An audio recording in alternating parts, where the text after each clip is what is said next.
You know what you're listening to? Is that a trick question? It's the I Still Love This Game podcast with your host, Matthew Damian. He's an idiot. Don't listen to this. He's an idiot.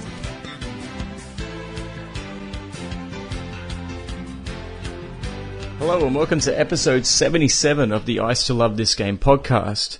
Once again, we are scheduled to continue the NBA draft hypothetical situations, and this week we were ready to go with Kobe Bryant not being traded to the Lakers and the fallout associated with that. But as I'm sure you have heard, and if you haven't heard, you will hear it now. The Kawhi Leonard saga in San Antonio is over. He was traded today for DeMar DeRozan, which is an interesting trade in of itself. But the intrigue and the curiosity based around this story really has sparked all kinds of emotions from basketball fans and sports fans alike as to what was going on. So I figured this would be a good time to actually quickly go over the timeline of what happened. I just got my legal pad out and started making notes, the best of what I can remember. Some of the dates may be wrong, but I wanted to point out some of the big things that led to this, because Kawhi Leonard, people have forgotten, and I guess it's fair from a casual basketball standpoint, he really hasn't played in a year. And a year's a long time in basketball. So everything, like, think back to the storylines associated from Chris Paul being traded to Paul George being traded and then re-signing. Chris Paul re-signed, of course. LeBron left. People might want to think, well, more of the same in the NBA because the Golden State Warriors won again. But that's not true because, as I said, the NBA landscape has changed significantly.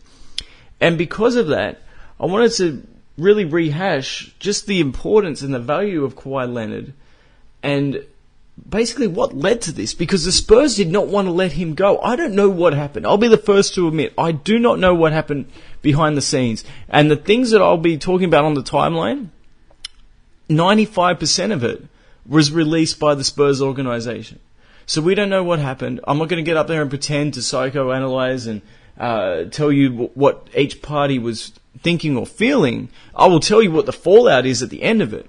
But let's begin, and we're obviously going to start with what happened in the conference finals. We all know this story, right? The Spurs were up double digits on the Golden State Warriors. This is the first year that that Kevin Durant was on the team, and not a whole lot of people were surprised by it. I wasn't surprised by it, because you think back to the opening night of the 2016 and 17 season, so not last season, the season prior to last season now.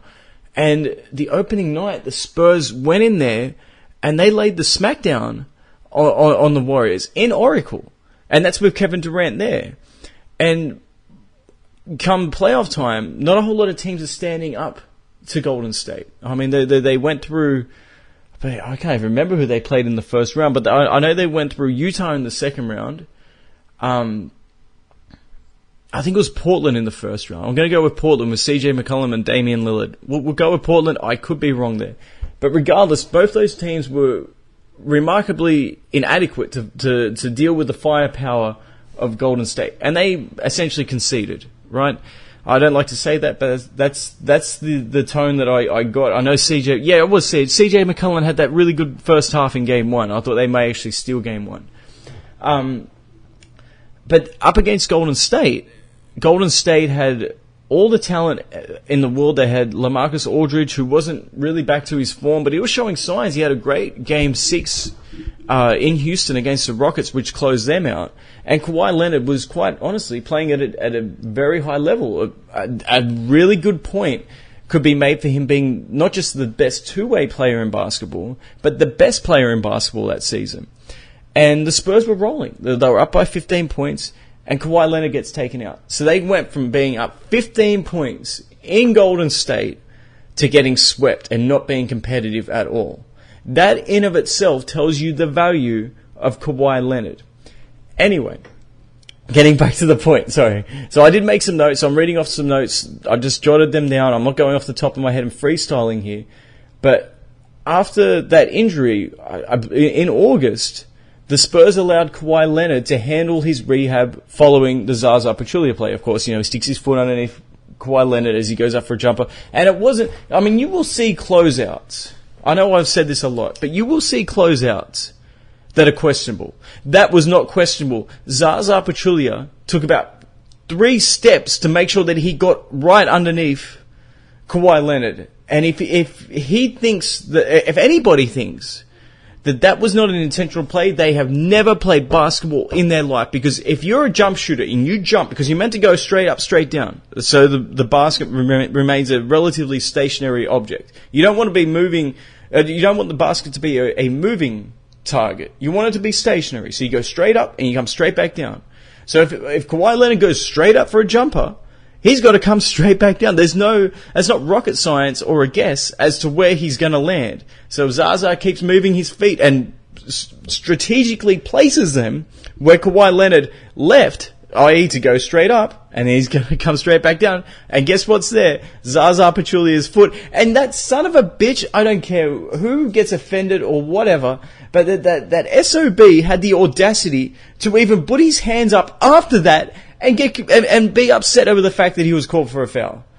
Give me a break. Anyway, I had to get that off my chest. So after that injury, and this is in August, so that injury was game 1 of the conference finals. So we're talking, the injury happened early in June. Now in August, the Spurs allowed Kawhi to handle his rehab the way he wanted to handle it. And prior to that, it was the Spurs organization that were taking care of it. It was their doctors and things of that nature. Now, let's fast forward to late September, and the Spurs announced that Kawhi Leonard will miss the entire preseason. And there is a new injury that's coming up, and that's the quadriceps. And trust me, that will become a major factor of this story. Leonard misses not just the entire preseason, but he does miss the season opener. But there is also no date set for his expected return. Early December, Kawhi Leonard plays sporadically alongside a minutes restriction. So what I mean there, it's usually, especially in back-to-backs, he'll play the first one but not the second one, and he's under a minutes restriction. Early in January, Popovich announces that Leonard has a partial tear in his shoulder. Shortly after that, the team says they are quote-unquote shutting down Kawhi Leonard indefinitely so he can resume his rehab. Now, this is a report, by the way, a rift develops between the Spurs and Leonard over the need to rehab, which is refuted by his uncle and advisor. And for whatever reason, he is now his infamous uncle and advisor, which is interesting because he really hasn't said anything or done anything. It's all, as I said, people trying to read between the lines and psychoanalyze and telling others what is definitely happening behind the scenes. I'm not going to do that. I'm just going to, I'll give you my opinion of it, but I'm not going to say that some guy's definitely thinking this or doing it for that. Anyway, late in February, Popovich tells the media that he would be, quote, surprised if he returns this season. He's obviously referring to Kawhi Leonard there. Early March, Leonard denies the rift and claims that he wants to retire as a Spur. Later in March, the Spurs hold a meeting, which is led by the courageous and heroic Tony Parker, and they pressure Leonard to return for the playoffs. A week or so later, Parker compares his injury to Leonard's, but states that his was, quote-unquote, 1,000 times worse. Could have been 100. I can't remember. Leonard does, in fact, miss the entire playoffs, which is only 5 games. It sounds a lot worse than what it was. But he did miss the entirety to it. During the NBA Finals, reports are, once again, I don't know which side has leaked this report, but there are reports that Leonard wants to be traded to the Lakers, and they begin to surface. Popovich does meet with Leonard in California, and the Lakers tried to trade for him, but nothing happens. The Lakers then sign LeBron. You may have heard about that. But despite the added pressure of building talent around James, a deal doesn't take place. Now, this could be from a variety of reasons, right? Number one is maybe Kawhi doesn't want to play with LeBron. Number two is maybe the Spurs don't want to deal him to the Lakers. Or number three, maybe the Lakers simply can't offer the Spurs enough trade value in return. Whatever the reason, the trade doesn't happen. Philly, Toronto, and Boston, which are all Eastern Conference teams, by the way, so that does add some validity maybe to the second point of the Spurs, they don't want to deal him to the Lakers or a Western Conference team. But I'm not sure if that really matters. I mean, you see that in football, right? Because if you trade a player within your division, you've got to play them twice a year. And that might say, well, that's not that much. But the season's, you only play 16 games in the season. Whereas in basketball, yeah, you play a team 3 or 4 times within your conference, but you're playing 82 games. So I haven't worked out the maths associated with that, but it's a much lower percentage of seeing that guy in basketball as opposed to football. And all those teams, as I said, the Raptors, Philly, and Boston, they start making offers for Leonard, and today, obviously, the Raptors picked him up for essentially just DeMar DeRozan, who's an excellent player. They didn't trade him for nothing. But that's the story that I can best remember. And, you know, I would have spent about 4 hours going through Google and trying to pick up stories or whatever and trying to timeline a piece. But that was from my memory. If I forgot anything, I do apologize for that. But not too much because, hey, I did my best. But now let's get into the fallout of it. And of course, we're going to begin with Kawhi Leonard. And he's going to a new team, a new conference. LeBron's no longer in that conference. But I don't think he ever truly feared LeBron either. Remember, this is the guy that won Finals MVP up against LeBron. And people want to point out his stats. But the defensive job that he did on LeBron was incredible. And the Spurs had such a balanced attack that he wasn't dominating the ball. So if you point out the stats between LeBron and Kawhi Leonard, yeah, LeBron does have him for stats. But remember, for games 3, 4, and 5 of that series, the Spurs beat the Heat. These are the final games in LeBron's Miami Heat career, by a record margin. All 20-point blowouts, and 2 of those games were in Miami. Remember, the series was 1-1. So Kawhi Leonard's a competitor. So I don't think he was really all that influenced by LeBron going to LA and him thinking, well, you know, sure, I want to go to the Eastern Conference. And I don't even think he had that kind of power, because if the reports are to be believed that he wanted to go to the Lakers, they would have traded him prior to them signing LeBron, unless. Because there was a lot of speculation, which I didn't buy into, and I was wrong, that LeBron was going to go to the Lakers all season. All year, sorry, not just all season. And the Cavs knew it, because they wouldn't dare trade that Brooklyn pick that they had, because they felt that LeBron was going to go and they had to rebuild, and they were going to rebuild, and one of their centerpieces was going to be whoever they drafted with the 8th pick of the draft. Now, if Kawhi Leonard saw those rumors of LeBron going to the Lakers, maybe he put the brakes on. So that's possible. However, I think it's entirely more possible that he just didn't have a say in it. He's still under contract. The Spurs are set in their ways. They are stubborn. I mean, success does breed that stubbornness and their confidence. They're not going to muck around too much with certain players. Think back to Steven Jackson when they cut him, because he refused to concede that Danny Green was a better player. For what it's worth, I still think that Steven Jackson was a better player. Anyway, so much for integrity, right? The point that I'm making, though, is I don't think LeBron leaving for LA influenced one way or another Kawhi Leonard going to the Raptors. But what it does do is it brings the Raptors, you know, we talk about their issues in the playoffs, and also the fact that they fired their coach.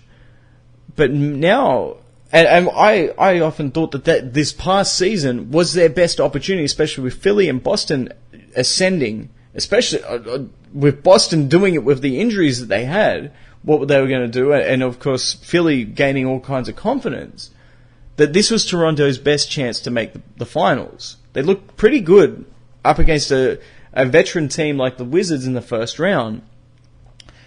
But then they got swept in the second round to the 4th-seeded Cavs. So that tells you, well, they weren't that ready. Maybe they never were.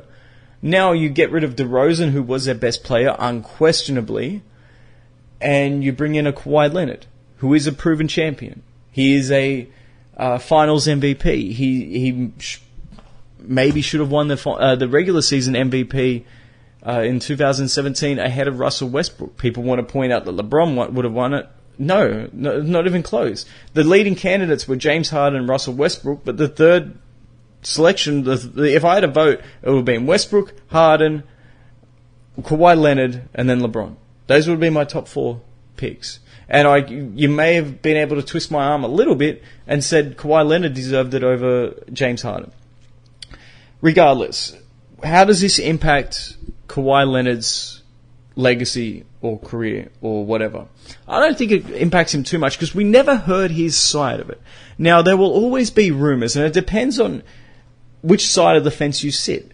And quite honestly, the truth's not going to get in the way of your perception of it. And what I mean by that is if you're a Spurs fan, you're probably going to think that Kawhi sold out. He didn't want to play on the Spurs, and he did whatever it took, almost like not Kawhi Leonard, like Kyrie Irving last off-season with the Cavs, to get out of town. So I can sort of see where there will be a little bit of bitterness if you're a Spurs fan. But if you're just a basketball fan, you're going to forget about this saga. You're going to especially if he returns to his peak, to form. Now that actually would look bad if he instantly returns back to form, by the way, because we did see, and there were a lot of questions, and this is why it was such a compelling story, is this a power play by Kawhi Leonard? And he is under contract, so he should be turning up to work. But is he just using an excuse to not play? Oh, I'm hurt. We can't really question that. And I can't question that. Nobody can question that. Not even Tony Parker. That's why what Tony Parker said was so abhorrent. It was, you don't know. Nobody knows. Not even a doctor knows. With all kinds of scans and their experience and expertise and training. Nobody knows what a person is feeling or someone else's body better than that person. So you've always got to give them the benefit of the doubt. However, is this another Shaq situation from 2000 and what year was that? 2009, when Shaq was traded from Miami and he wasn't playing much and the Heat were looking terrible. They were definitely going to miss the playoffs, and he gets traded to Phoenix, and within 2 games he's calling himself the Big Cactus and he's going to deliver a championship, and he's playing in pretty much every game the rest of the year. So is it that kind of a situation where a player is purposely sitting out to force a trade? That does hurt if he does come back, if Kawhi Leonard comes back. Now it's a little bit different because he's got more time to rehabilitate because of the off-season. It would have been worse if he was traded mid-season and then he suited up straight away and played the rest of the year. But there is that potential that he did do that. I'm not ruling that out. But just like I'm not going to psychoanalyze him and say, or Greg Popovich or Tony Parker, and say this was going through their head, there's no way I'm going to say that this was a move by Kawhi Leonard. Now, the upside for Kawhi Leonard being in the Eastern Conference and being, you could even say put him well ahead of Kyrie Irving even now, being the unquestioned superstar of that conference, is what is his potential now? Is he just going to step into the role that LeBron was once in and just rule the conference? And there is the potential that he is that good. Kawhi Leonard is that good, especially the way that he plays defense, that he could step in and the Raptors could be a dominant force for a while until Philly and Boston really elevate their games. And this is great. This is great for the Eastern Conference. I had Ernest. I was on the Ernest Christian show, and he was preaching to me about how good the conference is. Or not how good the conference, but how interesting the conference is in the Eastern Conference. And it may be more interesting. Not better, but it might be more interesting. Now with the addition of the subtraction of LeBron, but the addition of Kawhi Leonard, if he is healthy, you could argue that the competition level in the East is far superior to what it's been for quite some time. Because now because Toronto was right, not just back as a contender, but they may be the standard now, with a healthy Kawhi Leonard. But the flip side of that is if he goes to Toronto and doesn't deliver, I'm not going to say a championship, but if the Raptors don't contend and he's not playing anywhere near the standard and he's healthy, right, it does make him look bad. It does make him look like he was a product of the Spurs system, which a lot of players have been in the past. Now, you can also point to LaMarcus Aldridge, who, forget last season, he was an absolute bust in a Spurs uniform. He was terrible. He was great in Portland, an MVP candidate for a couple of years, but then once he was in San Antonio, he delivered nothing. He was not productive at all. Then the Spurs started running him plays, and surprise, surprise, they got him in some areas of the court where he was actually comfortable, and he produced big time. It was actually a sneaky MVP candidate last year. So there is the potential that Kawhi Leonard looks, his legacy from a pure basketball standpoint, forget where you stand if you're a Spurs fan or whatever, but from a basketball standpoint, his legacy could take a massive hit here if he doesn't produce. The next logical step where we would look at in terms of the fallout is the Spurs organization, and this includes Popovich. And for a long period of time, the Spurs have been held as the standard of a class organization, kind of like the Patriots were before Deflategate, and that included what did they call that when they were recording the? I can't even remember. They were calling they were recording the play calls of the St. Louis Rams before their Super Bowl showdown. There was something Gate. Of course, they put Gate at the end of everything. But even with that in play, they always felt that the Patriots had a certain aura about them as an organization. And that was built off the backs of guys like David Robinson and Tim Duncan, who were just, there's no other word you can describe than classy. They were the epitome of classy individuals. And all of a sudden, Kawhi Leonard looked like he was following in the footsteps of that quiet guy, never got into trouble, never did anything wrong, produced, play hard, that kind of mentality.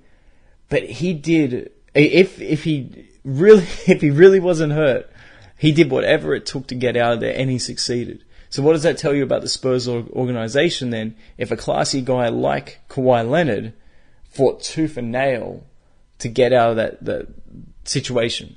So they've already taken a hit. Even if Kawhi Leonard goes there and stinks up the place in Canada and he's not very productive, it doesn't matter. The damage has been done to the reputation, because we always thought, well, maybe people would take less money to go play for the Spurs. And that was true. Look at LaMarcus Aldridge. He took less money and took less of a spotlight to go play. And, of course, his career went spiraling downward until this past season because of it. But Kawhi Leonard was not. Kawhi Leonard was ascending into a Hall of Famer, MVP caliber player, and he wanted out in the worst way. Regardless of whether he was injured or not injured, he could have just rehabbed and signed the Supermax, and all would have been good, and the Spurs would have happily done that. I believe they had said that a few times, that they wanted to re-sign him. They did not want to trade him. That's why it was drawn out for so long as well. They did not want to let him go because they knew his talent. But Kawhi Leonard wanted out. And that leads me to believe that there's a lot more behind the scenes going on in this situation than what we've been told. That's why I refuse to really judge a lot of parties, with the exception of Tony Parker. Those words came out of his mouth.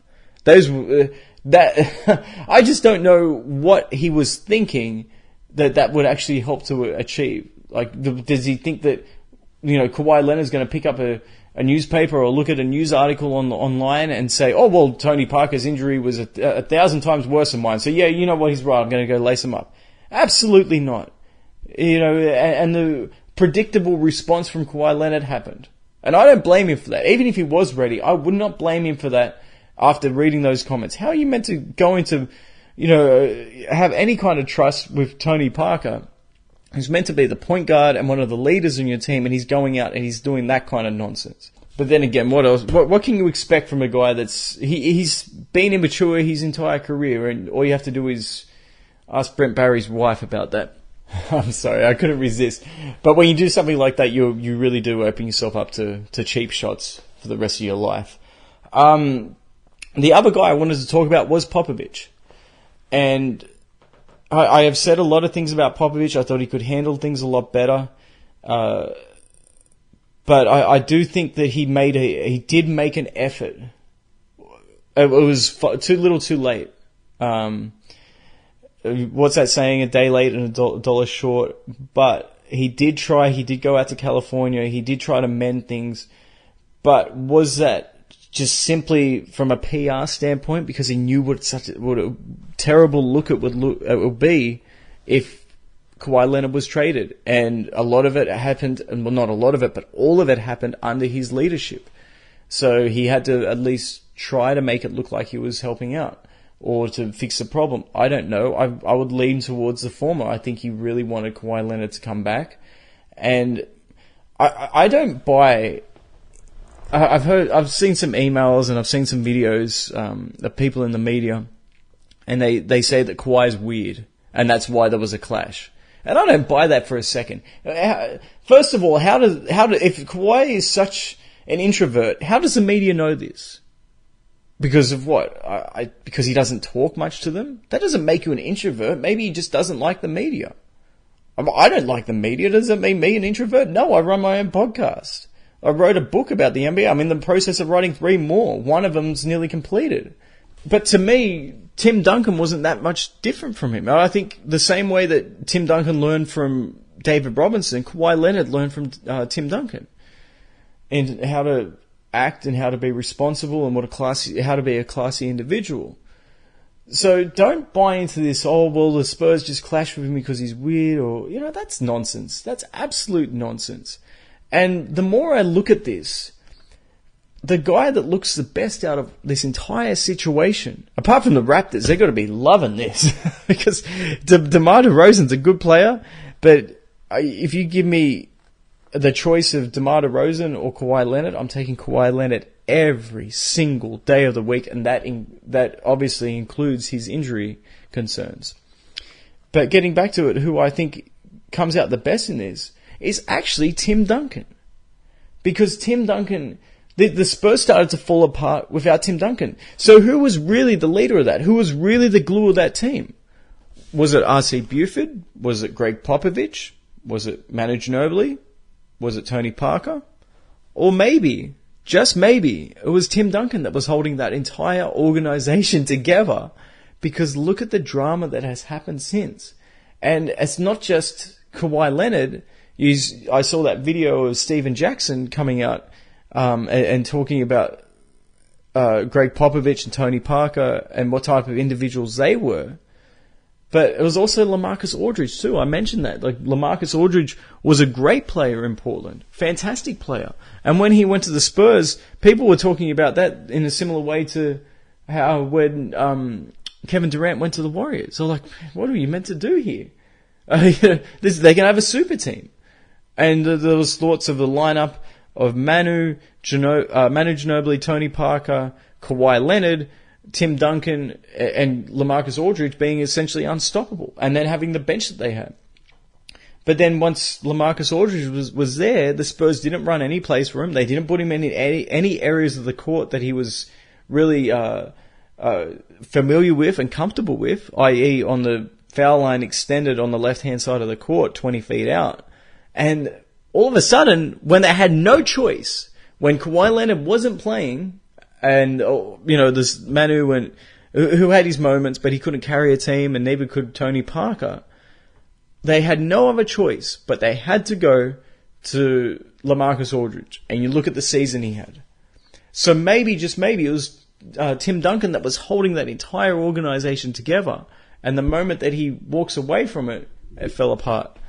So there is fallout. Look, the Spurs, DeRozan's not a bad player. They got a pretty good deal. They definitely got a better deal than what the Cavaliers got when they traded Kyrie Irving. But realistically, with this roster, and this is after everything I said about LaMarcus Aldridge, I don't see them making the playoffs in the West. I truly don't. The West, I wouldn't say they've gotten better, but they've gotten a little bit more competitive at the bottom. The Lakers are a better team with LeBron. They're not a guaranteed playoff spot, but they will be challenging for those final couple of playoff spots. So I believe that if you look at what teams made the Western Conference playoffs last year, and now that you've downgraded a roster, although you could argue, because they didn't even play Kawhi Leonard, that they've actually upgraded, because at least you've got a highly serviceable scorer in DeRozan coming in, that maybe they go up in the rankings. or in the seedings. So the West is going to be brutal when you think about it. But I would prefer, obviously, the Spurs not trading him. But I think people have to come to terms with whoever is at fault, whether it was the Spurs organization or Kawhi Leonard or Kawhi's uncle or Tony Parker or whoever, right? There was no fixing it. And I think the Spurs came to that realization, and that's why they traded him. And I think from Kawhi's standpoint, he came to that realization a long time before they did, and that's why he wanted to go to the Lakers or just to be traded. So an interesting day in the NBA, and it always is whenever there's a blockbuster deal in the NBA, and there's a big fallout, and the Eastern Conference has gotten better. And you can make an argument, I would make the argument, that the Eastern Conference has gotten better, not just today, but this entire offseason. That, of course, includes LeBron going to the Western Conference. I think LeBron going to the Lakers doesn't really shake up the West. We know who the good teams are in the West, and it's not the Lakers. But we know who the good teams are in the East, and it's suddenly the Raptors are, I always thought it was Philly and Boston. And there's daylight from, those two teams to the next tier. All of a sudden, and that included Toronto, but all of a sudden the Raptors are right up there, and it's a 3-horse race between those three teams. But next week we'll obviously continue the NBA draft hypotheticals with Kobe. I'll give you a sneak peek of it. Kobe was traded from, we all know this, on draft night in 96, from the Hornets to the Lakers for Vlade Divac. But the Hornets never brought in Kobe for a workout prior to that. So they had no interest whatsoever in drafting Kobe. So if that Lakers deal doesn't happen, everyone sort of thinks, well, what if Kobe was drafted by the Hornets and they kept him? That wasn't on the cards. They weren't interested in him. They wanted to bring in veterans. So keep that in mind, because in this hypothetical, it's not simply Kobe developing on the Hornets. It's Kobe being drafted by a different team.